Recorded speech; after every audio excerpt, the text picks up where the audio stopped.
TDP హయాంలోనే గంజాయి ఎక్కువగా చంద్రబాబు నాయుడు ప్రోత్సహించాడు. చంద్రబాబు నాయుడు ఇంకా గంజాయి మొక్కల్ని ఎలా పెంచి పోషించాడో మనందరికీ తెలుసు. జగన్మోహన్ రెడ్డి గారు వచ్చిన తర్వాతే ఆ పంటల్ని నాశనం చేయడము, తర్వాత వాటి మీద ఉపాధి పొందుతున్న వాళ్ళకి వేరే రకంగా ఉపాధి కల్పించడం కూడా చూసాము. ఇదే చంద్రబాబు నాయుడు హయాంలో వైజాగ్ నుండి దేశమంతటా గంజాయి సరఫరా ఎలా అయిందో అప్పటి మంత్రులు గంటా శ్రీనివాసరావు, అయ్యన్న పాత్రుడు ఎలా మాట్లాడారో కూడా చూడండి, వినండి.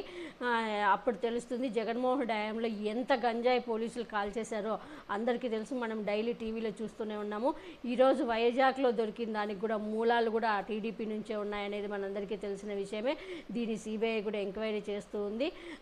కానీ ఈ గంజాయి మూలాలు టీడీపీ నుంచే పుట్టాయనేది అందరికీ తెలుసు. టీడీపీ హయాంలో విచ్చలవిడిగా గంజాయిని ఎలా సరఫరా చేశారు వాళ్ళ మంత్రుల మాటల్లోనే వినండి. గంజాయి అనేది రాష్ట్రం మొత్తం కాదు, దేశానికి కూడా వైజాగ్ నుంచి వెళ్తుంది అనేది ఇట్స్ ఏ ఓపెన్ సీక్రెట్. దాన్ని డెఫినెట్గా కంట్రోల్ చేసే అవసరం ఉంది. మన క్యాబినెట్లో కూడా ముఖ్యమంత్రి గారు దీని మీద సరదాగానే అన్నాడు, మనకి ఈ క్రెడిట్ మనం దక్కింది, వైజాగ్ నుంచే మొత్తం దేశానికి మొత్తాన్ని కూడా చేస్తూ ఉన్నాం.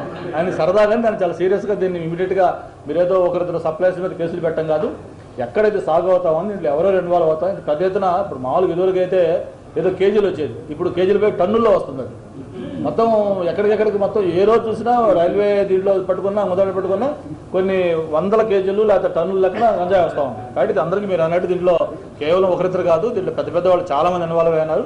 అందుకే ముఖ్యమంత్రి గారి దృష్టి కూడా వెళ్ళింది. కాబట్టి దీని మీద ఒక స్పెషల్ టాస్క్ ఫోర్స్ పెట్టి దీన్ని ఒక స్పెషల్ డ్రైవ్ చేసి తప్ప మామూలుగా ఇది కాదు, ఒకరిద్దరు సప్లైస్ ఇద్దరు కాదు.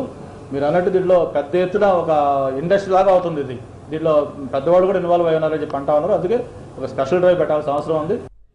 ఈ పంట ఎక్కడికి రవాణా అవుతుంది, ఎవరి ద్వారా రవాణా అవుతుంది, దాంట్లో ఉన్నటువంటి పెద్దలు ఎవరు, ఈ రవాణా అవుతున్న సౌకర్యం ఎక్కడికి వెళ్తుంది, చెన్నై వెళ్తుంది, చెన్నై నుంచి హైదరాబాద్ వెళ్తుంది, ఇవన్నీ కూడా అన్ని డిపార్ట్మెంట్లకి ఓపెన్గా తెలిసిన విషయం.